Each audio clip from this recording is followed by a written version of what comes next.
Not only is all your affliction momentary, not only is all your affliction light in comparison to eternity and the glory there, but all of it is totally meaningful.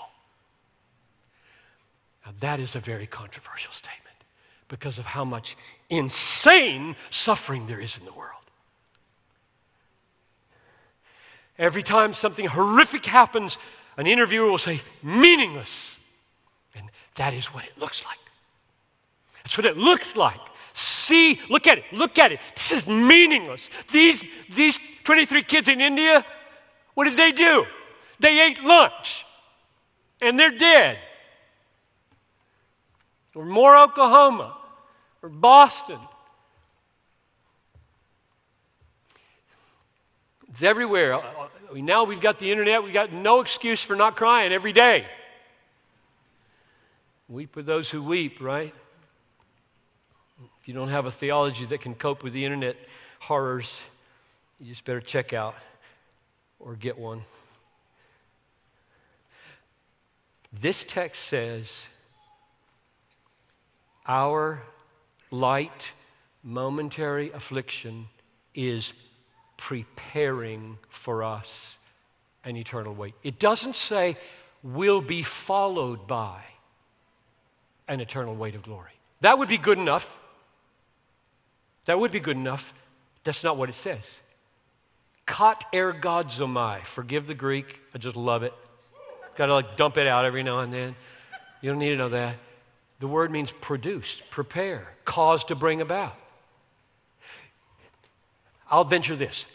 Every millisecond of your pain from the fallen nature or fallen man, every millisecond of your misery in the path of obedience is producing a peculiar glory you will get because of that.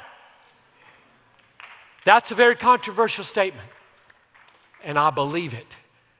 So that if anybody says to me that a believer's suffering was meaningless, I'll be quiet probably because they're probably hurting really bad right now, and I'm going to wait and see when the right time is. But I'm going to come back eventually and say, it wasn't meaningless.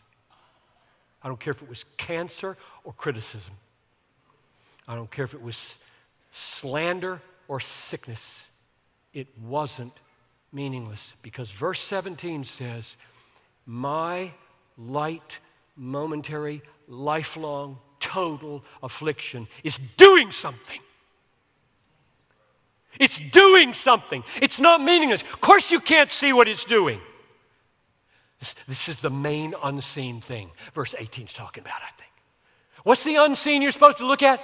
You're supposed to look at the promise of God in verse 17 that says your pain is doing something for you. You can't see it, you can't feel it. Either you see it with the eyes of faith, believe it because the text says it, or you lose heart. And I'm going to close with John the Baptist as an illustration. I love and groan. My name's John. I love all the Johns in the world. That's a weird thing to say in the city.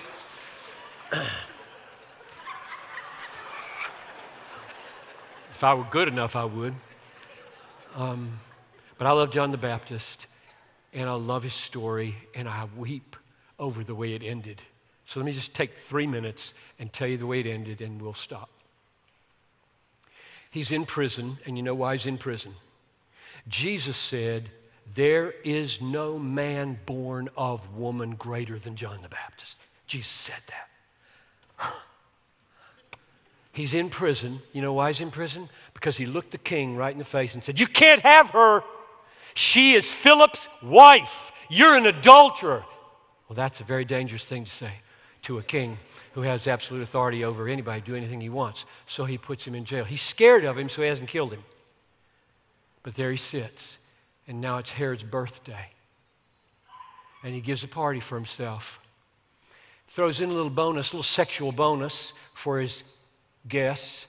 Has his stepdaughter dance. Really, really pleasing dance. turns everybody on. They're all loving it.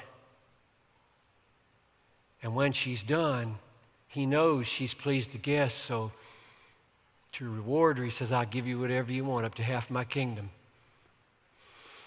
She goes to her mom, Herodias, who hates John the Baptist, and says, what should I ask for? And her mom says, ask for the head of John the Baptist on a platter. Okay. She walks back in. Everybody's listening. What's she going to ask for? I want right now the head of John the Baptist on a platter. Silence in the room. King can't take it back. Okay. He whispers to his attendant, get it. John's sitting there in the cell, wondering how the kingdom is going to come. And the door opens, and two guys are standing there, one of them with a sword. It's just a moment of silence, doesn't know what's going on. And the one with the sword says, come over here and kneel down, and if you struggle, we'll bind you. And John says, what happened? What's going on? And the executioner says, King's daughter danced in the party, and she asked for your head, and we've come to get it. We're going to take your head. That's the last thing he has to think about in the next 20 seconds. What would you think?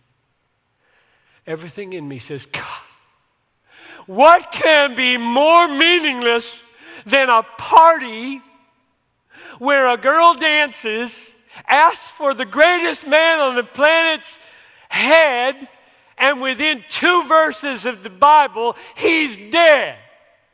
God!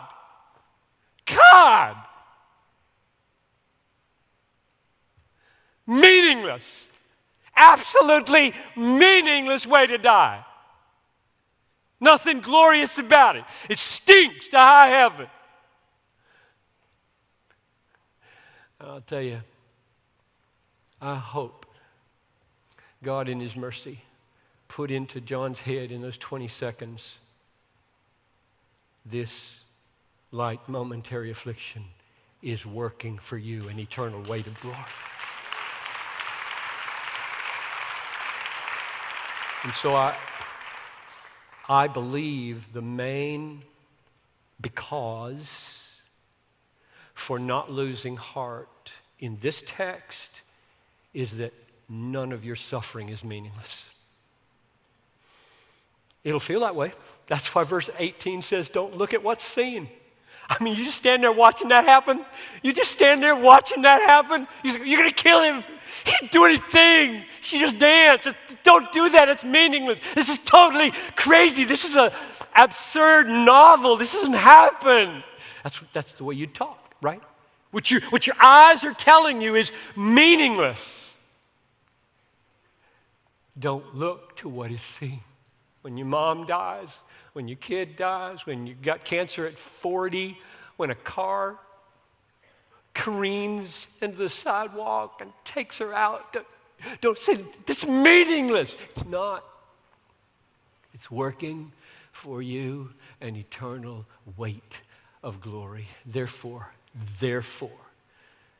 do not lose heart, but take these truths, all the ones you've heard in every message, and day by day, focus on them.